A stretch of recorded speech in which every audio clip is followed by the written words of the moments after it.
അപ്പോൾ ഇതെൻ്റെ first vlogging video ആണ്.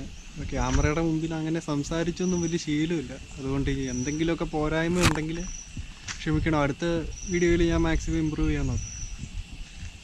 അപ്പോൾ ഇന്ന് കാണിക്കാൻ പോകുന്ന സ്ഥലം എന്ന് വെച്ച് കഴിഞ്ഞാൽ കള്ളിമാലി വ്യൂ പോയിൻ്റ് എന്ന് പറഞ്ഞൊരു സ്ഥലമാണ്.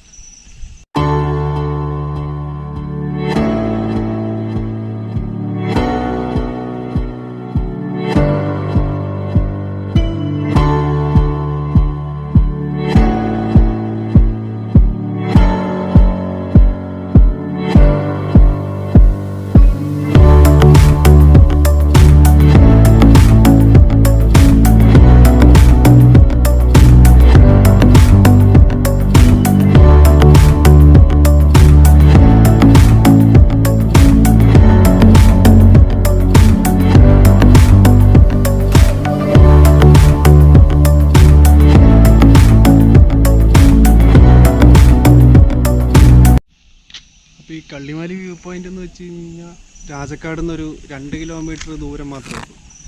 ഈ രാജക്കാട് എന്ന് പറയുമ്പം ചിലരൊക്കെ ഒരു ദൃശ്യം സിനിമയിൽ കേട്ടിട്ടുണ്ടാവും. രാജക്കാട് പോലീസ് സ്റ്റേഷൻ, ജോർജ് കുട്ടി ഡെഡ് ബോഡി കൊണ്ട് കുഴിച്ചിട്ട സ്ഥലം. പക്ഷേ അത് ഒറിജിനൽ രാജക്കാട് സ്റ്റേഷൻ അല്ല, അത് വേറെ ഏതോ ഒരു സ്റ്റേഷനാണ്.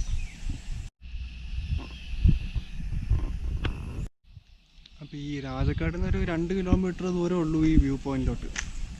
ഇവിടെയും ഒത്തിരി പേര് ടൂറിസ്റ്റുകളൊക്കെ വരുന്നു. ഈ ലോക്ക്ഡൗൺ സമയമായതുകൊണ്ട് പിന്നെ ഇപ്പോൾ ആരും ഇങ്ങനെ വരാറൊന്നുമില്ല. മൊത്തം ടൂറിസം ബാൻ ചെയ്ത് നിൽക്കുന്ന ഒരവസ്ഥയല്ല.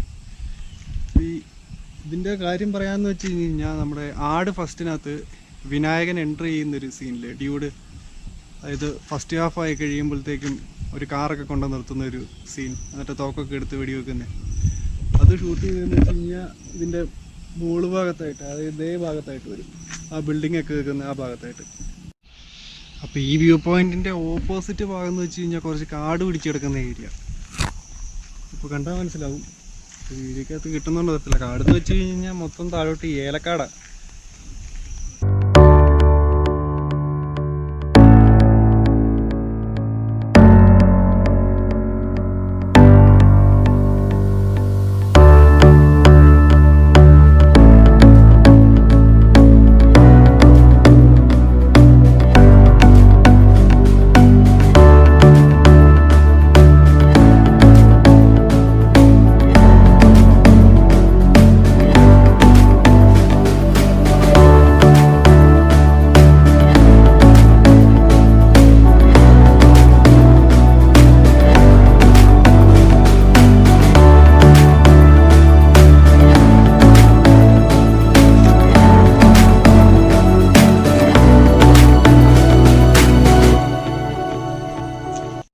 അപ്പോൾ ഞാൻ മുമ്പ് പറഞ്ഞ ആട് ഫസ്റ്റ് ഹാഫ് ആയി കഴിയുമ്പം ഡ്യൂഡിൻ്റെ എൻട്രി നടക്കുന്ന സീൻ ഈ ഭാഗത്തായിട്ടാണ്. ഇവിടെയായിട്ടാണ് ആ പിങ്ക് കളർ ഒരു കാറ് കൊണ്ട് നിർത്തുന്ന സീന്. പിന്നെ അത് കഴിഞ്ഞിട്ട് നൈസ് പ്ലേസ് എന്നൊക്കെ പറഞ്ഞിട്ട് അവർ 4 പേരും കൂടെ തോക്കൊക്കെ എടുത്ത് വെടിവെക്കുന്ന സീൻ എന്ന് വെച്ച് കഴിഞ്ഞാൽ ഈ ഭാഗത്തായിട്ട് വന്നിട്ടാണ്. പിന്നെ ആ ഡ്രൈവർ കമന്ന് കിടക്കുന്നത് ഈ ഭാഗത്തായിട്ട്. പിന്നെ ഇവിടെ പുല്ലെല്ലാം കയറിയപ്പോൾ ഇതിലൂടെ അങ്ങോട്ട് ഇറങ്ങിപ്പോകാൻ പറ്റാത്ത രീതിയിലായി.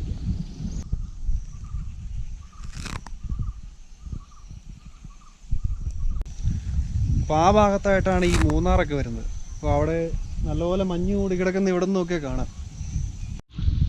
അതിപ്പോൾ ഒരു പുതിയ റിസോർട്ടിൻ്റെ പണി നടക്കുന്നത്. അതിപ്പോൾ ഇനി കുറച്ച് നാൾ കഴിയും. ഇത് കുറേ നാളായി തുടങ്ങിയിട്ട്. ഈ കൊറോണയുടെ പ്രശ്നമൊക്കെ കാരണം പിന്നെ പണി നിർത്തി വെച്ചേക്കുമെന്ന് തോന്നുന്നു. അപ്പോൾ ഇനി കുറേ നാൾ കഴിയും എന്തായാലും ഓപ്പണായി വരുമ്പോൾ. ഇപ്പോൾ ഈ റോഡ് പണിതിട്ടെന്ന് വെച്ച് കഴിഞ്ഞാൽ ഒരു 3-4 വർഷമേ ആയിട്ടുള്ളൂ. അതിനു മുമ്പ് ഇത് മൊത്തത്തിൽ പൊളിഞ്ഞു കിടന്ന ഒരു ഓഫ് റോഡ് വഴിയായിരുന്നു ഇത് മൊത്തം. വല്ല ജീപ്പോ അങ്ങനെ എന്തെങ്കിലും വണ്ടികളൊക്കെ ഇതിലോ പോരുള്ളായിരുന്നു. പിന്നെ ഇവിടെ ടൂറിസ്റ്റുകളൊക്കെ വരാൻ തുടങ്ങിയ പിന്നെയാണ് ഇവിടെ ഇപ്പോൾ ഒരു ടാറിങ് റോഡൊക്കെ വന്നത്. നേരത്തെ ഇവിടുത്തെ ഈ ലോക്കൽ ഏരിയയിലുള്ളവരൊക്കെ മാത്രമേ വരുള്ളൂ. പിന്നെ കൂടുതലും ടൂറിസ്റ്റുകൾ വരുവാന്ന് വെച്ച് കഴിഞ്ഞാൽ നോർത്ത് ഇന്ത്യക്കാരെ കൂടുതലും വരുന്നത്. അവരിവിടെ ട്രക്കിംഗ് ജീപ്പ് ഉള്ളതുകൊണ്ട് ട്രക്കിംഗ് ജീപ്പിന് അവർ ഇവിടെ കൊണ്ടുവന്ന സ്ഥലമെല്ലാം കാണിക്കും. പിന്നെ അവിടെ ഒരു പുതിയ റിസോർട്ടും പണിതിട്ടുണ്ടായിരുന്നു. അപ്പോൾ അങ്ങോട്ടുള്ള സ്റ്റേ ഉള്ളവരും ഒക്കെയാണ് ഇവിടെ മെയിനായിട്ട് വരാറ്. അല്ലാത്തവർക്ക് ഈ സ്ഥലത്തിനെ കുറിച്ച് അങ്ങനെ വലിയ കാര്യമായിട്ട് അറിയത്തില്ല. അപ്പോൾ സംസാരിക്കുന്നതിലും അവതരിപ്പിക്കുന്നതിലൊക്കെ കുറച്ച് കുഴപ്പമുണ്ടെന്നറിയാം. കാരണം ഞാൻ ആദ്യമായിട്ടാണ് ഇങ്ങനെ ഒരു വീഡിയോയിൽ ഇങ്ങനെ സംസാരിക്കുന്നത്. അപ്പോൾ അതിൻ്റെ ചെറിയ ചെറിയ പ്രശ്നങ്ങൾ എന്തായാലും കാണും. അപ്പോൾ വീഡിയോ ഇഷ്ടപ്പെട്ട് കഴിഞ്ഞാൽ തീർച്ചയായിട്ടും സബ്സ്ക്രൈബ് ചെയ്യണം. കൂടെ ആ ബെല്ലൈക്കണും കൂടെ ഒന്ന് അമർത്തണം. പിന്നെ നിങ്ങളുടെ അഭിപ്രായങ്ങളെല്ലാം കമൻറ്റ് ബോക്സിൽ രേഖപ്പെടുത്തണം.